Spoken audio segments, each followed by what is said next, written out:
Hello नमस्कार दर्शकों, झनक सीरियल में आप सभी का स्वागत है। बेल आइकन को प्रेस कर लीजिए, लाइक सब्सक्राइब शेयर करना ना भूलें। इंटरेस्टिंग एपिसोड को देखने के लिए ऐसे ही बने रहिए। आईसी कमेटी की मेंबर जो होती है वो बोलती है कि हर जगह बाहर सीसीटीवी कैमरा नहीं है। तभी इस बात पे जो होती है सांझ पाती बोलती है जब बाहर सीसीटीवी कैमरा नहीं है तो इस हिसाब से सारे बच्चे बाहर गए थे और इस हिसाब से पनिशमेंट सबको मिलनी चाहिए। अगर आपके यहाँ का ये रूल है तो ये बच्चे भी तो बाहर गए थे और आई थिंक बहुत सालों से जा रहे हैं, तो झनक ही बाहर गई ऐसा मुझे नहीं लगता कि उसके पर्सनल इश्यूज़ बनाने चाहिए, राइट। जब वो आईसी मेंबर बोलती है कि हाँ लेकिन वो बाहर गए, उसके साथ हादसा भी हुआ और उसने ड्रिंक भी किया, तो ये सब बच्चे भी तो तभी यहाँ पे सांझ बातें बोलती राइट हो सकता है। ये सब जो बच्चे बोल रहे हैं क्या इनके पास प्रूफ है? किस बेसिस पे? अगर इन लोगों ने देखा तो क्या झनक को कंट्रोल करने की कोशिश नहीं की ये लोगों ने? और अगर इन्होंने देखा है कि वो लोगों ने दरवाज़ा बंद किया तो ज़रूर इस एरिया का सीसीटीवी कैमरा होगा, हमें चेक करना चाहिए, है कि नहीं? आप लोग को क्या लगता है? मतलब आप एक लड़की के ज़िंदगी के साथ बात करना चाहते हो, उसको स्कूल से निकालना चाहते हैं, कॉलेज से, और हम इस बारे में भी ना बात करें तो ऐसे कैसे होगा? तभी ऋषि बताता है और दी इतना ही नहीं, इनका एक मुद्दा और है कि झनक नशे में मेरा नाम ले रही थी, शहरी बाबू कर रही थी। हाँ आई थिंक वो पर्सनल था बट बहुत ही ज़्यादा था।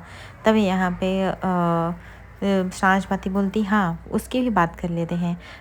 तभी यहाँ पे वो लोग आपस में डिस्कस करने लगते हैं कि हम ये सब सारी बातें हम प्रिंसिपल सर को रख देंगे, झनक की उस बात को उछाला ना जाए। तभी यहाँ पे ऋषि बोलता है कि मैं चाहता हूँ उस बात का इतना इशू क्यों बनाया जा रहा है?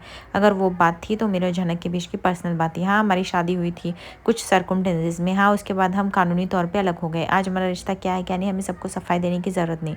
उसके बाद आप बोलते हो मैं उसका लोकल गार्डियन नहीं बन सकता, तो क्यों नहीं बन सकता? उसका रीज़न बताइए। आपको एक लोकल गार्डियन चाहिए जो रिस्पॉन्सिबिलिटी लेता और मैं उसकी रिस्पॉन्सिबिलिटी लेने के लिए रेडी, उसमें क्या है? तभी वहाँ पे उसके प्रिंस आईसी कमेटी का मेंबर बोलता है झनक ने पहले भी इशू बनाया है, यह सब बात एजुकेशन मिनिस्टर के पास पहुँच चुकी है। तभी यहाँ पे सांझ बाती बोलती है तो आप लोग अब खड़े मुर्दे उखाड़ने लगे हो तो ठीक है, लेकिन वहाँ पे एक मैम जो होती है वो झनक का साथ देती हुई नज़र आती है। वो बोलती है बिल्कुल नहीं, मुझे लगता है कुछ आईसी कमेटी अपने रूल्स और रेगुलेशन भूल रहे हैं। जब सामने से एजुकेशन मिनिस्टर ने इंटरेस्ट दिखाए तो हम बार बार उस बात को छेड़कर हम झनक को ब्लेम नहीं कर सकते।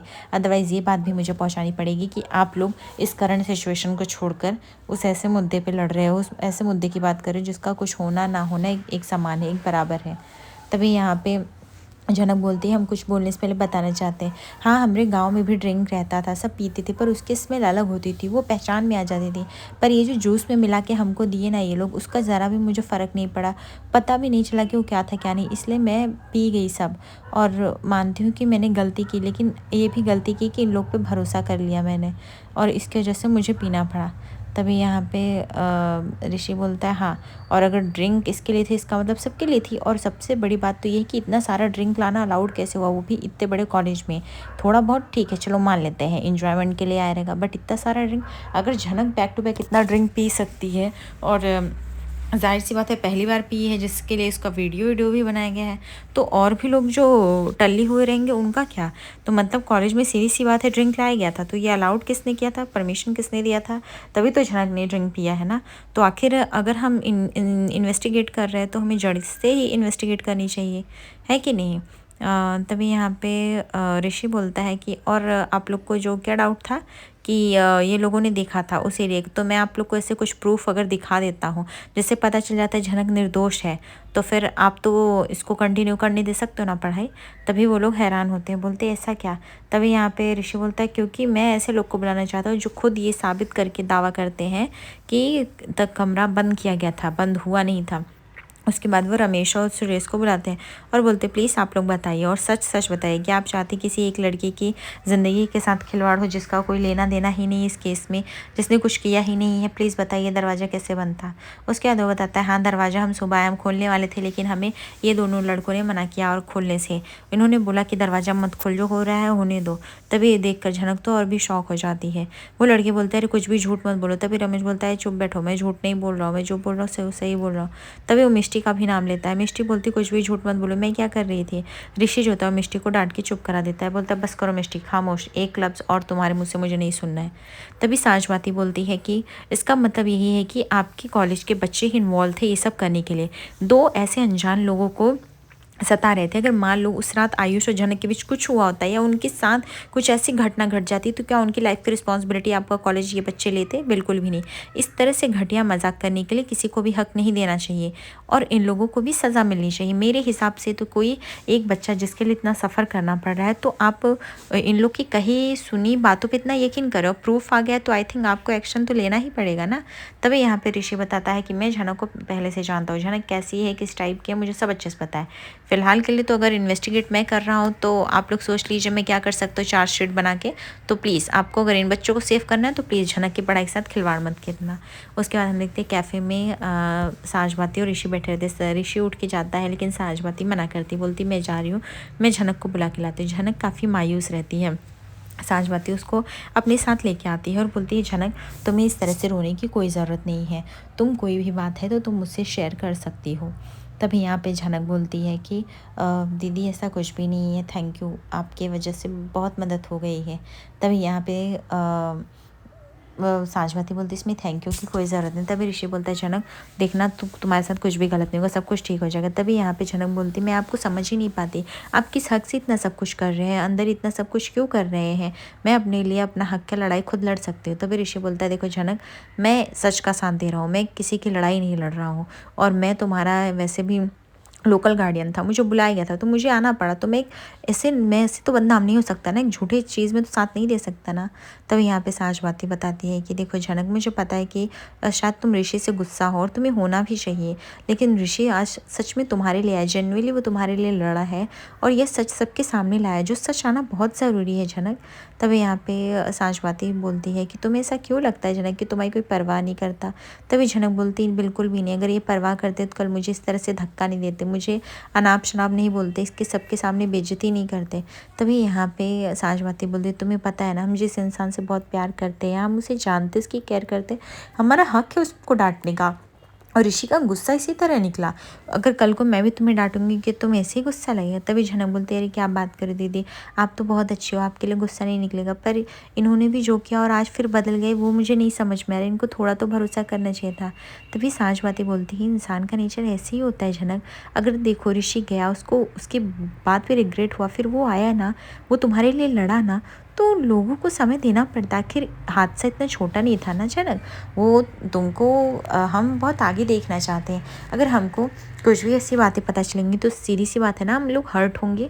और झनक प्लीज़ तुम्हें पढ़ लिख कर बहुत अच्छा इंसान बनना, बहुत अच्छा डॉक्टर बनना है, ऐसे छोटी छोटी बातों को हम नहीं लेके रख सकते। लेकिन हाँ ये मैंने टिफ़िन लाया हुआ है और तुम्हारे लिए स्पेशली बनाया, तो प्लीज़ ये ख़त्म कर लेना।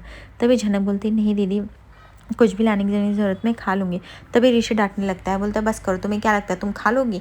नहीं दीदी, इसका वैसे भी खाने पीने में ज़रा भी ध्यान नहीं, और वैसे भी आजकल कॉलेज में भी इसको कोई पूछेगा भी नहीं खाने के लिए, इसलिए खा लेगी तो अच्छा रहेगा। तभी साजबाती बोलती देखो झनक तुम खाओगी तो मुझे अच्छा लगेगा, मैं तुम्हें अपनी छोटी बहन जैसी मानती हूँ, तुम्हारी बातें भी प्यारी है और उससे भी प्यारी तुम हो, ठीक है, तो तुम ऐसा बिल्कुल भी मत सोचो। तभी हम देखते हैं यहाँ पे मिष्टी के ग्रुप वाले बोलते हैं कि आखिर ये सब क्या चल रहा है। मिष्टी बोलती कुछ नहीं, ये साजबाती और दादा भाई को भड़का के लाई थी हमारे बारे में। तभी उसके फ्रेंड्स बोलते हैं मुझे समझता नहीं साजबाती दीदी को आने की यहाँ पे क्या ज़रूरत है, और तेरे दादा भाई वो इसको क्यों इतना प्रोटेक्ट कर रहे हैं, मुझे तो वही नहीं समझ में आ रहा है। तभी यहाँ पे साजबाती जैसे ही जाने लगते ऋषि बोलता है दीदी मैं ड्रॉप कर देता हूँ, रुको। तो साजबाती सोचने लगती है जिस तरह से मैं धृतमान को नहीं भूल पाई उसी तरह से लगता है झनक ऋषि एक दूसरे को नहीं भूल पाएंगे। हे भगवान, ऐसे लोगों को मिलाते ही क्यों जब उनका प्यार मुकम्मल नहीं करना रहता। मिष्टी बोलती हुई चाहे कुछ भी हो जाए इस बार झनक को तो मज़ा चिखा के ही रहूँगी, इस बार मैं बोधी को वो बात बता के रहूँगी ना, तब जाके इसकी अकल ठिकाने आएगी। इसको क्या लगता है कि ये हमारे बारे में भड़काएगी, वो भी मेरे दादा को, तो ठीक होगा। तभी ऋषि बोलता है देखो झनक तुम्हें पता है ना तुम्हारा और मेरा रिश्ता क्या है, इसलिए मैं तुम्हें प्रोटेक्ट करना चाहता हूँ। उसके लिए जो भी हुआ, कल मैंने तुम्हें धक्का दिया, जो भी किया उन सब के लिए सॉरी, मैं ऐसा नहीं करना चाहता था, बट प्लीज़ तुम अपना ध्यान रखना। ऐसा कह के ऋषि वहाँ से चला जाता है। झनक सोचने लगती है और झनक रोने लगती है कि वो इस जन्म में ऋषि के साथ नहीं हो सकती, पर ऋषि से बहुत प्यार करती है। तभी यह देखकर मिष्टी ज्योति बोलती चलो मैडम को भी ट्रीट देते हैं, मैडम के वैसे भी पर बहुत निकल आया। तभी मिष्टी बोलती क्या हुआ झनक, अभी तक तो तुम बहुत खुश थी, जैसे ही दादा भाई और दीदी सांझमती दीदी चले गए, वैसे तुम्हारा रोना धोना शुरू हो गया। तुम ये नाटक करना कब बंद करोगी? और नाटक भी छोड़ो जनक, तुम मेरी बोदी और दादा का रिश्ता क्यों ख़राब करना चाहती हो? क्यों हमारे घर में आग लगाना चाहती हो? मुझे तो यही नहीं समझ में आ रहा है। तभी जनक बोलती, मुझे आप लोगों को जवाब देने में कोई इंटरेस्ट नहीं। तभी मिष्टी बोलती, क्यों? अंदर तो बहुत बोल रही थी। जनक बोलती, अंदर तो आप लोग भी बोल सकते थे अगर इतना था, पर मुझे अभी आप लोगों से बात करना ही नहीं है। तभी यहाँ पे मिष्टी बोलती, सही बोल रही हो, वैसे भी तुम जैसी लड़कियाँ कर क्या सकती हैं? मेरे घर वालों का पता नहीं कब पीछा छूटेगा तुमसे। मेरी बोदी हमेशा परेशान रहती, मेरे दादा भाई की शादी नहीं चल रही, और पता नहीं क्यों तुम क्या सबको पट्टी पढ़ाती हो। तभी जनक बोलती, मैं किसी को कुछ भी पट्टी नहीं पढ़ा रही हूँ। वही एन मौके पे जो होता है आयुष आ जाता है और बोलता है, गाइस ये सब क्या कर रहे हो तुम लोग? अकेली लड़की मिले नहीं कि तुमको परेशान करना चालू कर दिया। तभी मिष्टी बोलती, हम कुछ भी परेशान नहीं कर रहे, हम इससे बात कर रहे हैं, और अकेली कहाँ है? तभी वहाँ पे उसके फ्रेंड्स लोग बोलते हैं, और वैसे आयुष तुझे क्यों इतनी परेशानी होती है कि इसको कुछ भी हो रहा है, तो इतना फिक्र क्यों करता है? तभी आयुष बोलता है, क्योंकि वो मेरी फ्रेंड है और मैं तुम लोग के जैसा इतना गिरा हुआ हरकत नहीं कर सकता हूँ। तुम सबको एक एक को ये चुकानी पड़ेगी बात जो तुम लोगों ने हमारे साथ किया ना, दरवाज़ा बंद करके हमारे कैरेक्टर पर उंगली उठाई, उन सब का जवाब तुम्हें देना पड़ेगा। तभी यहाँ पे आयुष बोलता है, अच्छा ठीक है देख लेंगे, चलो जनक यहाँ पे मत रहो।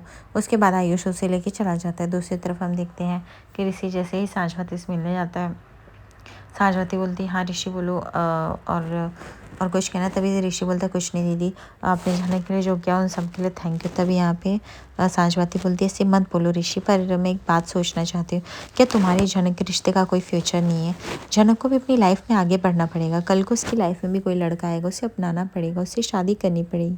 क्या तुम फिर ओके हो पाओगे? तभी ऋषि बोलता है कि मैंने इतना नहीं सोचा, अभी जनक की उम्र बहुत कम है दीदी, अभी जनक पढ़ेगी लिखेगी, एग्ज़ाम देगी, डॉक्टर बनेगी, गांव में लोगों की सेवा करेगी, उसके बहुत सपने हैं। तभी यहाँ पे सांझवती बोलती है, ऋषि तुम्हें ऐसा क्यों लगता है हर इंसान का सपना सिर्फ डॉक्टर इंजीनियर बनने तक होता है? ऐसा नहीं है, हर इंसान को अपनी लाइफ में किसी ना किसी की ज़रूरत होती है। तुम्हारे पास अदिति है, फैमिली, सब कुछ मिल गया, क्या वो लड़की अपनी लाइफ में थोड़ी भी खुशियाँ डिजर्व नहीं करती? उसको उसके लाइफ में कोई तभी आएगा ना जब तुम उसको क्लियर पिक्चर दोगे। देखो ऋषि, मुझे नहीं पता तुम्हारे दिमाग में क्या चल रहा है क्या नहीं, लेकिन जहाँ तक मैं जान पाई हूँ, देख पाई हूँ, तुम्हारी आंखों में मैंने उसके लिए प्यार देखा है। और झनक का मुझे नहीं पता, लेकिन ऋषि प्लीज़ एटलीस्ट तुम झूठ मत बोलो मुझसे। तभी ऋषि बोलता है, दीदी मैं क्या झूठ बोलूँ? हाँ, मैं जनक से पहले प्यार नहीं करता था जब भी हमारी शादी हुई, लेकिन शादी जैसे टूटी, जैसे हम उस रिश्ते से आज़ाद, मुझे पता नहीं क्यों ऐसा लगने लगा मैं उससे प्यार करता हूँ। पर फिर हमें समझा इस प्यार का कोई कोई मकसद नहीं, वो मुझे अच्छी लगती है, वो लड़की दिल से बहुत अच्छी है, बस इससे ज़्यादा कुछ भी नहीं। तभी यहाँ पे सांझवती बोलती है, और अदिति का क्या? तभी यहाँ पे ऋषि बोलता है, मैं उसकी रिस्पॉन्सिबिलिटी तो उठा रहा हूँ। सांझवती बोलती, पत्नी का मतलब ये नहीं होता रिस्पॉन्सिबिलिटी ऋषि, पत्नी का मतलब होता है प्यार। क्या तुम मुझे पहले की तरह ही प्यार करते हो जैसे करते थे? ऐसा तो नहीं है ना, चीज़ें बदल गई हैं इसलिए तो वो इरिटेट हो रही है। तुम अपनी लाइफ कॉम्प्लिकेट करना बंद करो ऋषि। अगर तुम किसी एक लड़की का हाथ पकड़ के चलोगे तो वो लड़की भी खुश रहेगी और तुम भी खुश रहोगे। तुम्हें अदिति के साथ अपनी लाइफ में मूव ऑन करना ही पड़ेगा। तुम झनक के बारे में ऐसे रात दिन सोच नहीं सकते हो, ऐसे ना वो लाइफ में आगे बढ़ पाएगी ना तुम बढ़ पाओगे। जब ऋषि बोलता है, मुझे नहीं पता दीदी, मैं इतना नहीं सोचता हूँ मुझे, लेकिन इतना पता है मैं और जनक तो एक नहीं हो सकते। आज रात के एपिसोड में जो आएगा जहाँ पे ऋषि को जाना पड़ता है जनक के पास, अदिति को ये बात ज़रा भी अच्छी नहीं लगती, पर अदिति चाह के भी ऋषि को रोक नहीं पाती है, और उसके बाद ऋषि जो होता है वो वहाँ पर पहुँच जाता है। इंटरेस्टिंग एपिसोड को देखने के लिए इससे बने रहिए, लाइक और सब्सक्राइब करिए। धन्यवाद।